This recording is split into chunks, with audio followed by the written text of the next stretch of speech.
Баяғыда бір патша болыпты. Оның қаталдығы сондай, тапсырмасын орындамаған әрбір адамның басын кеседі екен.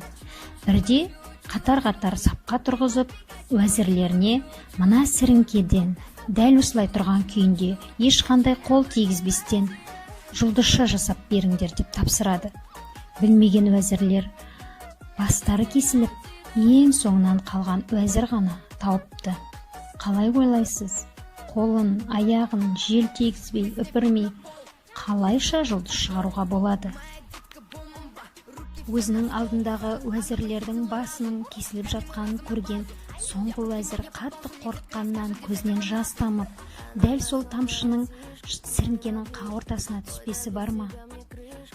Беттік керілу заңдылығына сәйкес тамған жас бір молекулаларға дейін жайылып, сіріңкені жұлдызшаға айналдырыпты.